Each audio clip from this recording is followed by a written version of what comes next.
Assalamualaikum warahmatullahi wabarakatuh. Berjumpa kembali di mata kuliah Mekanika 1 pertemuan ke-10. Materinya adalah kuat geser tanah. Tanah hanya runtuh akibat geser. Tanah tidak runtuh akibat tekanan. Jadi, inilah yang disebut dengan keruntuhan akibat geser.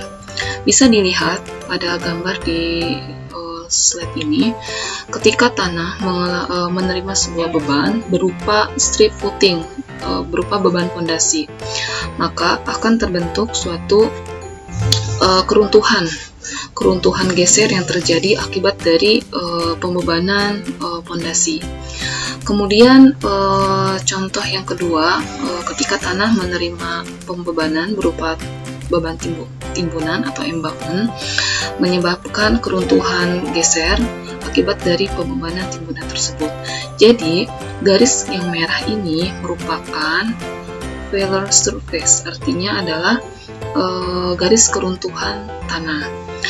Pada saat runtuh, nilai tekanan atau beban sepanjang bidang runtuh mencapai nilai maksimum kekuatan gesernya.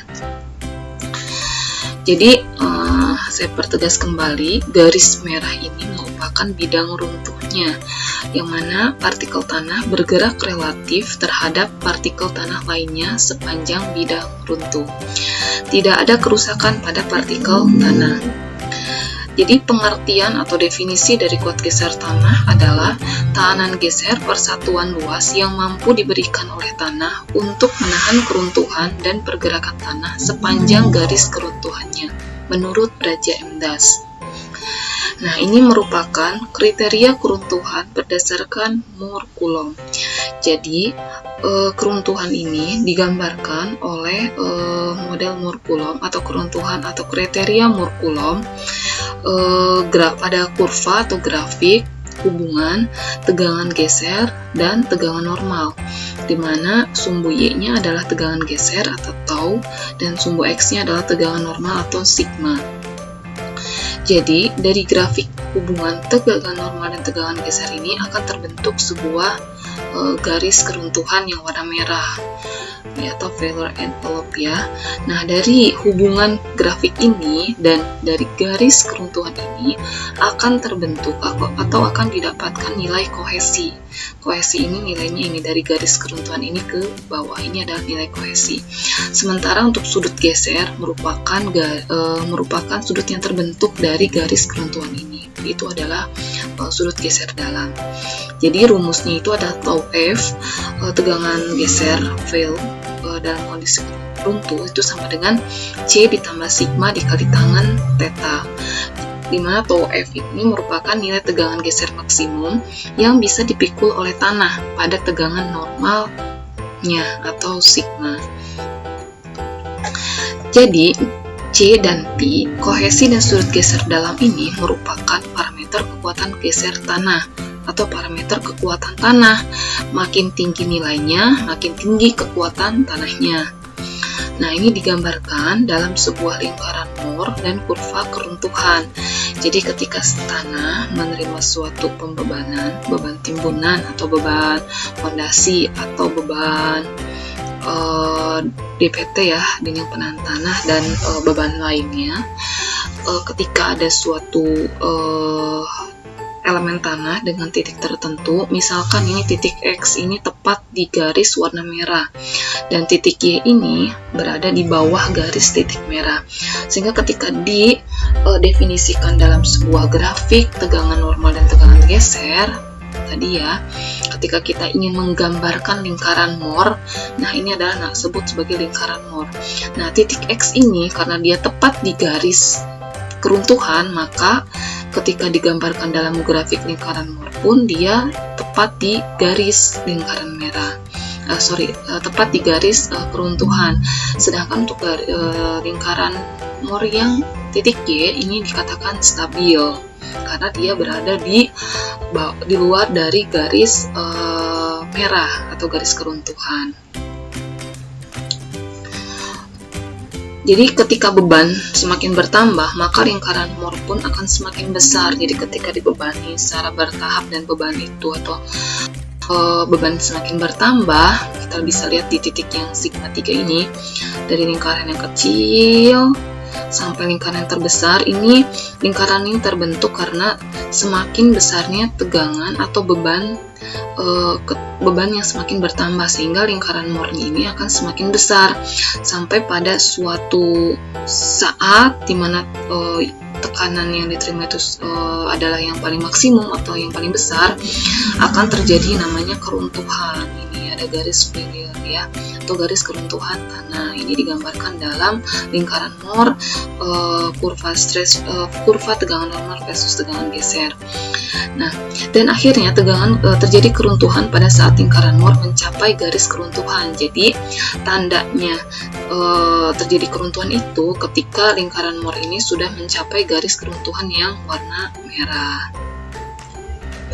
Nah, sementara untuk garis miring ini kan tadi garis miring atau garis warna merah atau garis keruntuhan ini yang warna merah ini kan dari garis ini kita bisa mendapatkan nilai C kohesi dan nilai sudut geser, dimana nilai kemiringan bidang runtuh ini terjadi pada 45 derajat ditambah pi per 2. Jadi garis ini terbentuk dari 45 derajat plus pi per 2, dimana sudut yang terbentuk dari garis kemiringan ini merupakan nilai dari pi atau sudut geser dalam tanah. Nah, ini garis keruntuhan untuk tegangan total sigma dan sigma aksen tegangan efektif. Coba di review lagi di materi sebelumnya, tegangan total dan tegangan efektif. Jangan sampai keliru notasi tegangan total dan notasi tegangan efektif. Nah, ini ada beberapa sampel tanah. Jadi yang tabung ini sampel tanah dengan cara memberikan tegangan isotropik. Isotropik itu dengan tegangan dengan arah yang sama, tetapi besarnya ini berbeda-beda sampai si tanah ini mengalami keruntuhan. Nah, untuk kondisi awal ketika tanah ini diberikan beban baik dari sigma C ya, tegangan confining atau confining pressure, diberikan arah vertikal dan arah horizontal, atas, bawah, kiri, dan kanan. Kemudian ketika kondisi tanah ini runtuh, jadi si tanah ini diberikan tegangan isotropik yang berbeda-beda hingga si sampel tanah ini mengalami keruntuhan. Nah, kondisi pada saat runtuh di mana sigma 3 atau tegangan total sama dengan sigma C atau sigma confining ini ya, tegangan confining ini, dimana untuk sigma satunya adalah sigma C ditambah delta sigma F. Sigma 3 dan sigma 1 ini adalah tegangan yang dihitung untuk menggambarkan lingkaran Moore. Jadi di sini kan ada seperti ini, jadi ada titik 1 dan titik 2 ya untuk menggambarkan lingkaran Moore ini. Nah, untuk yang titik satunya ini adalah sebagai sigma 3. Dan untuk titik 2-nya ini sebagai sigma 1, karena sigma 1 ini nilainya lebih besar dibandingkan sigma 3, sehingga nilai sigma 1 ini ditambahkan dengan delta sigma F-nya. Delta sigma F itu ya untuk menggambarkan lingkaran si Moore ini gitu. Jadi kalau untuk tegangan efektifnya, kembali lagi rumus untuk tegangan efektif itu sama dengan tegangan total dikurangi dengan tegangan air pori, atau sigma 3 total dikurangi dengan UF kondisi real ya. Nah, untuk tegangan efektifnya sigma 1-nya dikurangi dengan UF ya, untuk sigma 1 aksen dan sigma 3 aksen. Jadi ini untuk yang kondisi total, dan yang di bawahnya adalah kondisi efektif pada saat tanah mengalami keruntuhan. Nah, jadi yang tadi saya bilang, jadi kita harus mencari nilai sigma 3 dan nilai sigma 1 untuk menggambarkan si lingkaran Moore ini, dimana selisih antara sigma 1 dan sigma 3 itu disebut sebagai delta sigma. Nah, tadi sudah didapat bahwa parameter dari kekuatan geser tanah itu adalah C dan P ya. Parameter kekuatan tanah itu C dan P, kohesi dan sudut geser dalam. Untuk mendapatkan nilai sudut geser dalam dan kohesi tanah itu bisa didapatkan dari hasil uji laboratorium dan hasil uji lapangan. Untuk hasil uji laboratorium bisa didapatkan dari hasil uji triaksial, uji UCT (Unconfined Compression Test) atau kuat tekan bebas, dan uji geser langsung atau direct shear. Nah, ini adalah seperangkat alat triaksial di laboratorium ya. Jadi untuk uji triaksial ini adalah skema alat dari uji triaksial. Jadi uji triaksial ini dalam ujinya itu ada 3 kondisi. Ada kondisi CD, consolidated drain, ada kondisi CU, consolidated undrain, dan kondisi UU, unconsolidated undrain. Untuk pembahasan untuk masing-masing kondisi uji triaksial akan dibahas di pertemuan berikutnya. Kemudian uji UCT. Ini uji UCT itu adalah Unconfined Compression Test, di mana pada prinsipnya itu memang sama dengan uji triaksial. Hanya perbedaannya pada uji UCT tidak ada tegangan sel yang tadi sigma C tadi ya, tegangan sel atau tegangan keliling, sehingga menyebabkan sigma 3. Ini bukan O3 ya, sigma 3-nya itu sama dengan 0.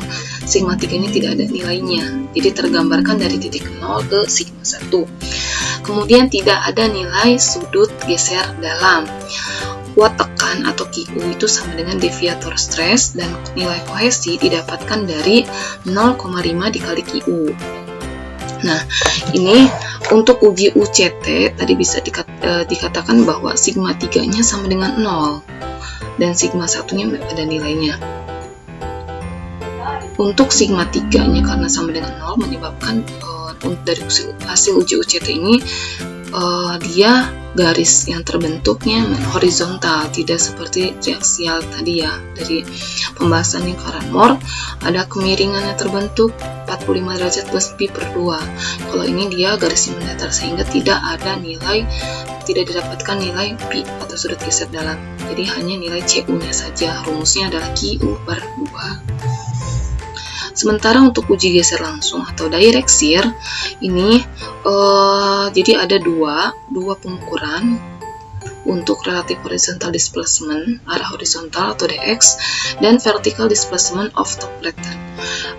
Jadi ada pengukuran untuk displacement arah vertikal. Mungkin ini skema dari alat uji direct shear atau uji geser langsung. Ini alat ujinya. Hasil uji geser langsung dapat digunakan untuk analisis kestabilan dalam bidang geoteknik.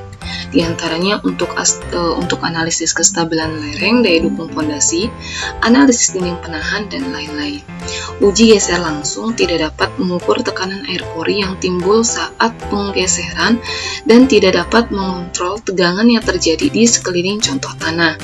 Keterbatasan uji geser langsung yang lain adalah karena bidang runtuh tanah ditentukan meskipun belum tentu merupakan bidang terlemah. Ini penjelasan terkait uji geser langsung atau direct shear. Jadi kesimpulan atau catatan dari pembahasan sebelumnya bahwa nilai kuat geser tanah terdiri dari lekatan atau kohesi yang dinotasikan dengan C, dan nilai friksi atau sudut geser dalam yang dinotasikan dengan P. Tanah yang murni yang tidak mengandung tanah yang lain, misalkan hanya mempunyai satu, tanah yang murni baik misalkan pasir murni atau lempung murni tanpa mengandung untuk pasir misalkan ya pasir murni saja tidak mengandung pasir berlempung gitu. Jadi untuk pasir murni ini dan lempung murni pun sama, lempung murni saja tidak lempung berpasir gitu. Jadi lempung murni dan pasir murni ini memang dia tidak bercampur dengan lapisan lain, sehingga bisa dikatakan hanya memiliki satu nilai kuat geser saja. Itu jadi untuk tanah lempung murni, ya tanah lempung murni tanpa mengandung pasir, tanpa mengandung lanau, dia memiliki nilai lekatan saja, tidak memiliki sudut geser. Dia hanya memiliki nilai C saja. Untuk tanah pasir murni tanpa ada campuran dengan lempung, tanpa ada campuran dengan lanau, dia atau tanah pasir murni ini hanya memiliki nilai sudut geser dalam saja, tidak memiliki C atau nilai kohesi atau nilai lekatan. Oke, selanjutnya untuk menentukan parameter kuat geser berdasarkan hasil uji lapangan itu bisa didapatkan dari hasil uji CPT, Cone Penetration Test, atau sondir, uji SPT Standard Penetration Test, dan uji Vencer. Memang yang umum digunakan adalah dua teratas, yaitu uji CPT dan SPT ya. Oke, ini adalah gambar atau foto-foto uji sondir atau CPT di lapangan ya. Dimana untuk uji CPT itu dari hasil uji CPT ini dapat dihasilkan dua data primer dan data sekunder. Data primernya adalah nilai QC kanan ujung, Fs gesekan selimut, dan Fr friction ratio. Jadi dari nilai friction ratio nanti bisa diketahui jenis tanahnya itu apa per kedalaman. Kemudian dari data sekundernya kita bisa mendapatkan atau mengetahui kekuatan tanah, kemudian perkiraan kedalaman tanah keras, perkiraan perilaku tanah, dan perkiraan muka air tanah. Tapi untuk dari hasil uji sondir ini, perkiraan tanah memang tidak digunakan, lebih prefer menggunakan data kedalaman tanah itu dari uji SPT. Kemudian menentukan stratifikasi tanah berdasarkan data sondir. Nah, ini data stratifikasi tanah berdasarkan data sondir.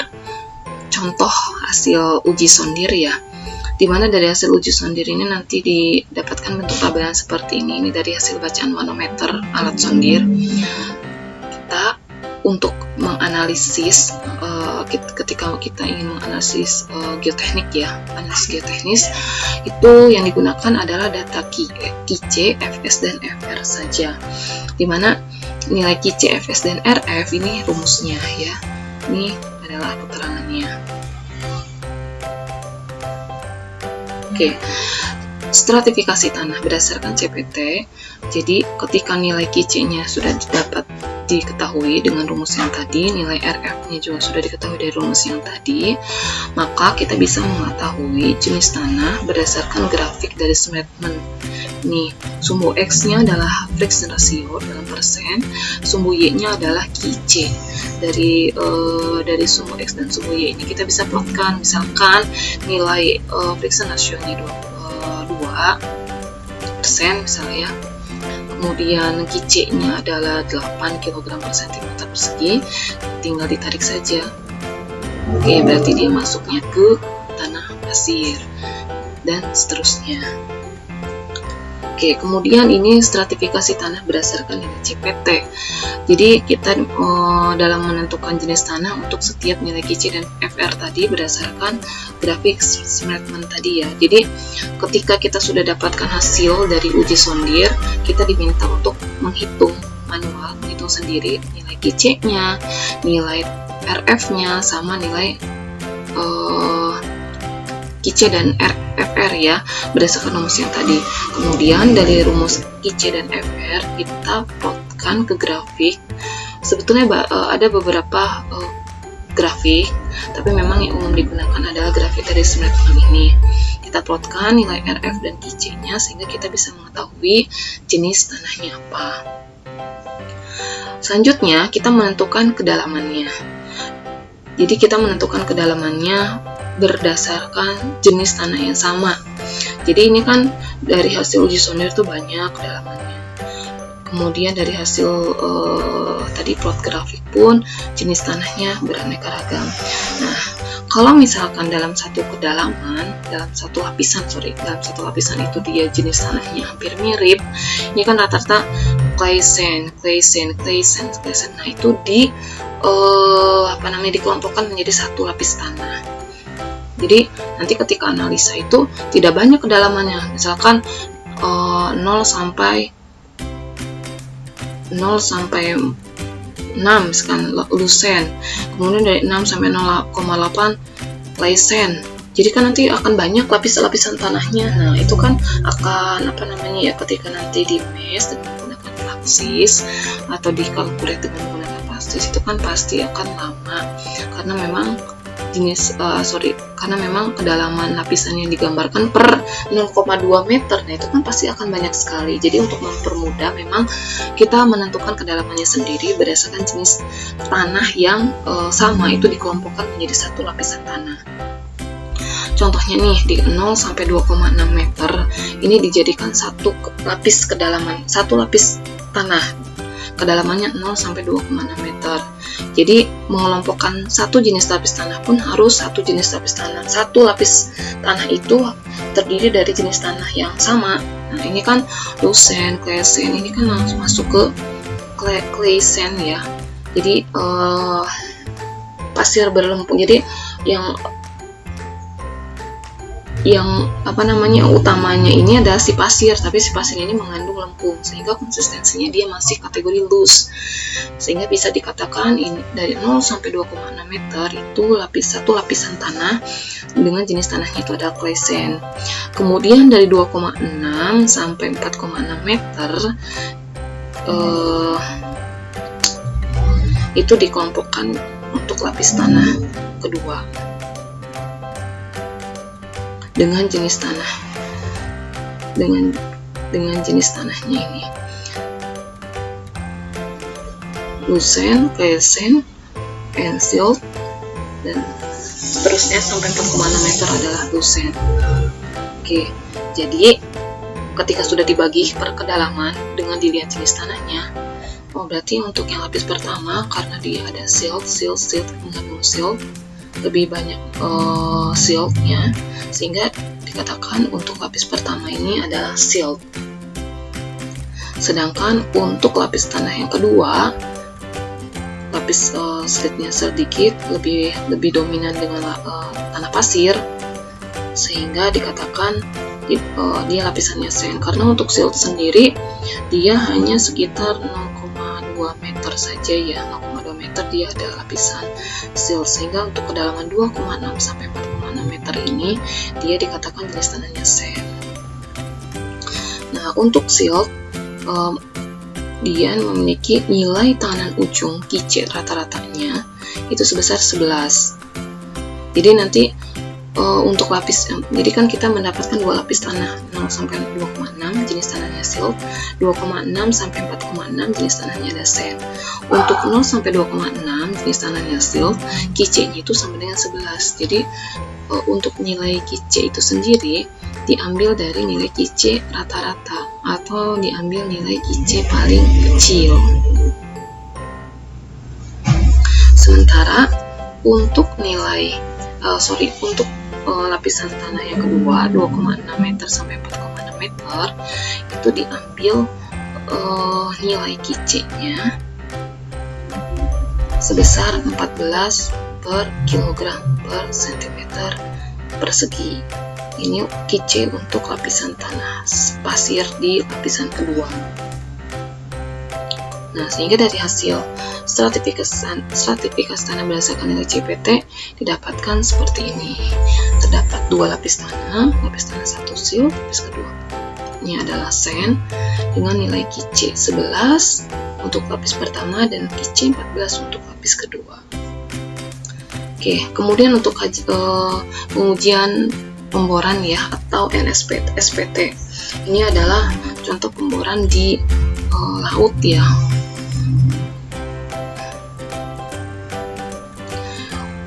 Dalam pemboran teknik mendapatkan data visual pelapisan tanah secara rinci, termasuk jenis tanah atau batuan, kekuatannya dan ketebalannya.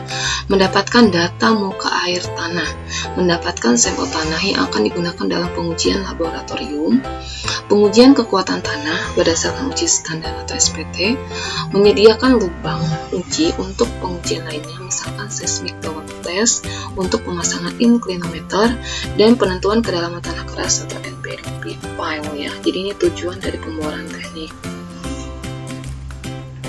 Ini adalah alat-alat yang digunakan. Ini adalah contoh sampel. Jadi dari pemboran teknik ini bisa didapatkan sampel tanah yang nantinya akan diuji di laboratorium. Nah, ini adalah SPT-nya, uji standar penetration test-nya.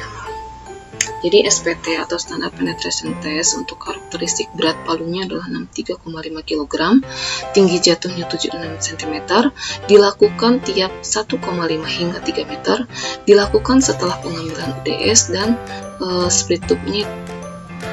Jadi di sini ada namanya split tube dan split spoon ya. Nah ini istilah-istilah dari gambar yang tertera dalam slide ini. Oke, kemudian ini adalah langkah pengujian atau prosedur pengujiannya. Pertama, persiapkan lubang dan kedalaman pemboran, masukkan spek samplernya, ditumbuk dengan palu sebanyak 3 kali pengujian masing-masing 15 cm, jadi di total 45 cm. Jumlah pukulan untuk mencapai tiap 15 cm dicatat ya. Dicatat, kemudian dicatat sebagai N, 3 kali pengujian, ada N1, N2, N3. Untuk NSPT yang diambil adalah N2 ditambah N3.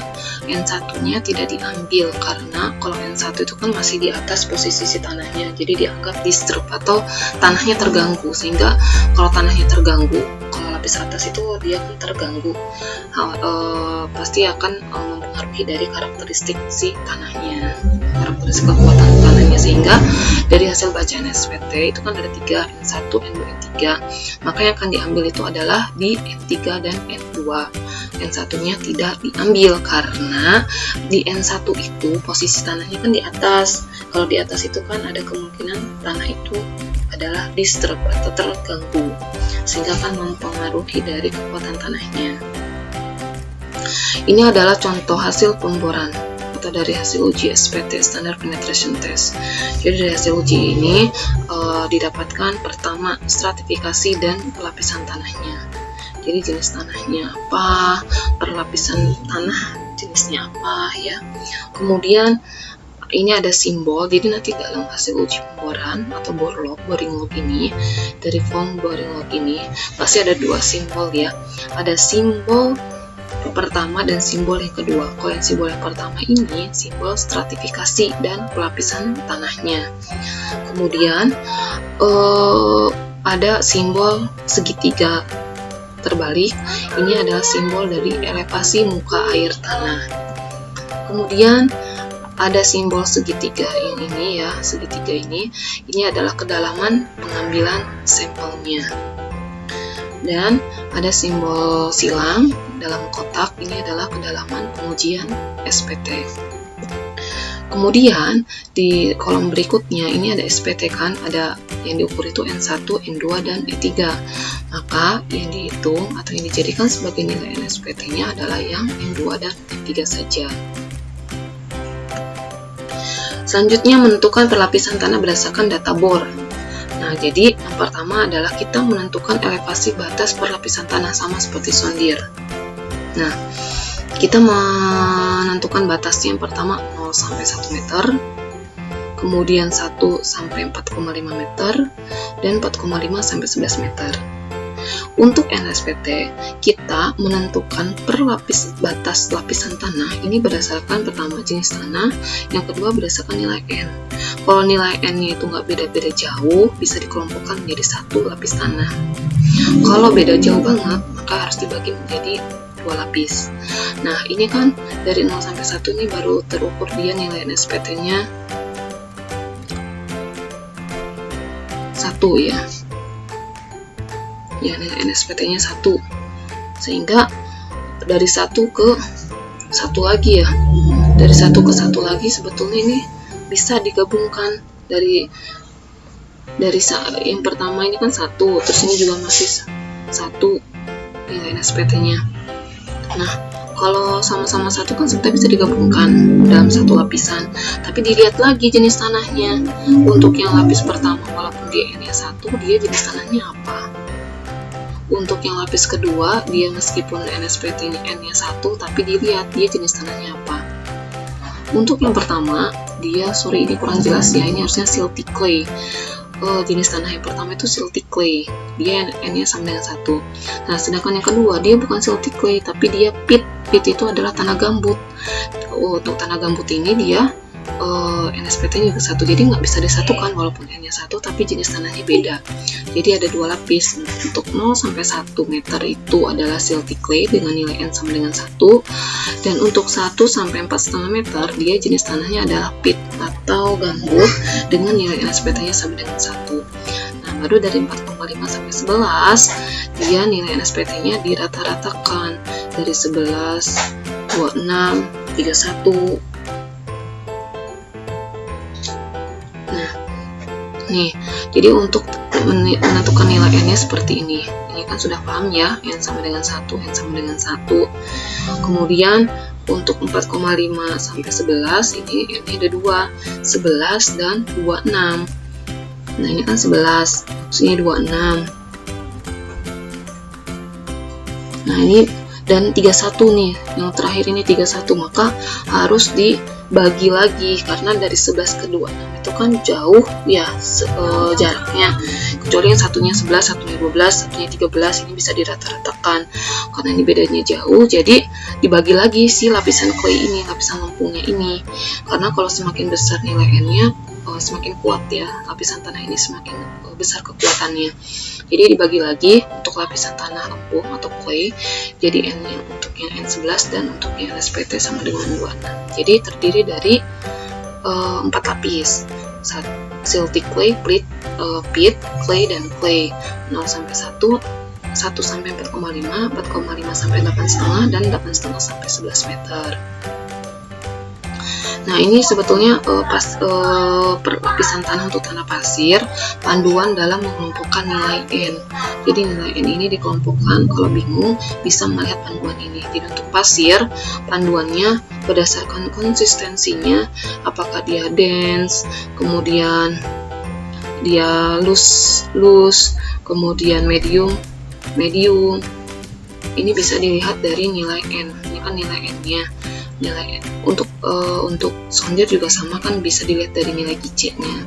Dilihat juga satuannya ya.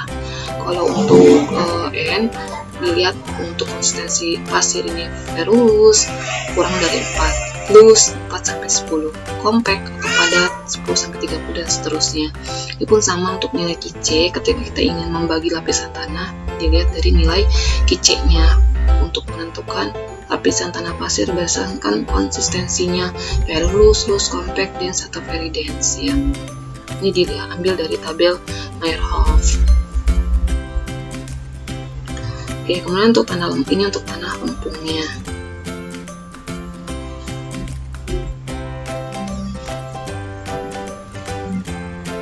Oke, jadi sebetulnya untuk pengelompokan tanah, kalau ini untuk sondir ya, pengelompokan nilai sondir, ini nilai QU atau QC ya.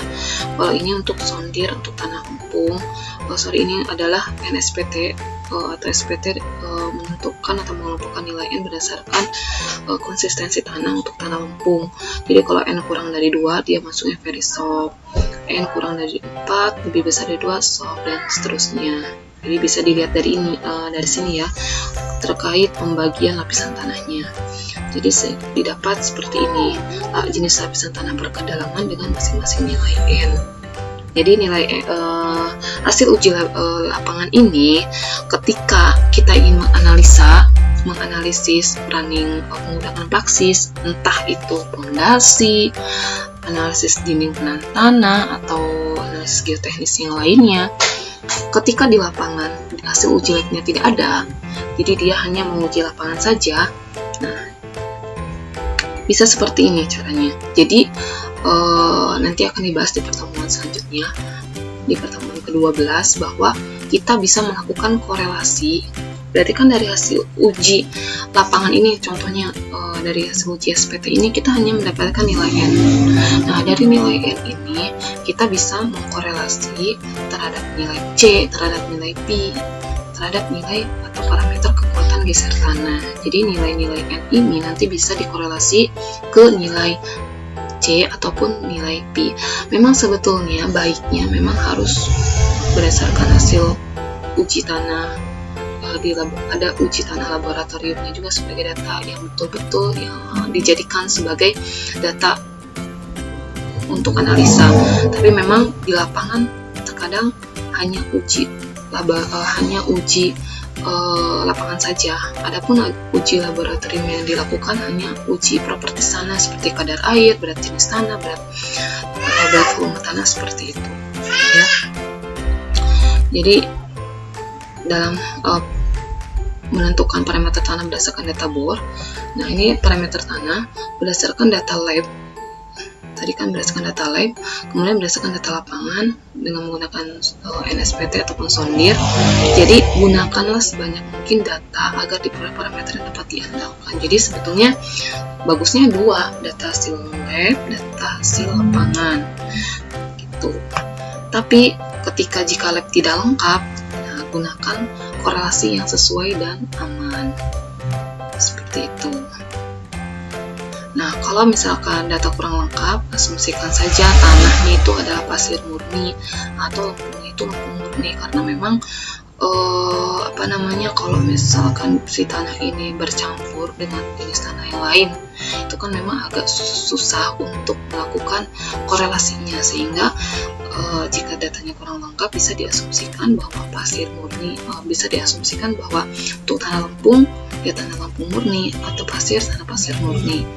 Nah, dimana untuk lempung murni ya C-nya itu ada nilainya tadi ya di pembahasan sebelumnya, memiliki nilai koesi tapi sudut gesernya 0. Kalau untuk pasir murni dia koesinya sama dengan 0, sudut gesernya ada. Nah, ini adalah untuk berat isi tanah ya. Untuk lempung itu 1,2 sampai 1,7, untuk pasir 1,5 sampai 1,9 ton per meter kubik. Nah, untuk gamma sat, berat volume tanah dalam keadaan jenuh itu bisa menggunakan rumus 1,1 dikalikan dengan gamma N. Nah, terakhir ini ada Venn-Sir test ya. Ini hanya sekilas saja, dimana dari hasil uji ini pun bisa didapatkan nilai atau parameter kekuatan geser, sebut sebagai SU ya, kuat geser tanah tak terdrainase, tak teralirkan ya. Ini rumusnya. Memang kalau untuk VST ini jarang digunakan, lebih sering yang digunakan itu adalah uji sondir dan uji NSPT. Nah, ini adalah contoh foto untuk pengujian Venn-Sir test atau VST. Oke, mungkin untuk pertemuan hari ini cukupkan. Kurang lebihnya saya mohon maaf. Semoga materi hari ini bermanfaat. Assalamualaikum warahmatullahi wabarakatuh.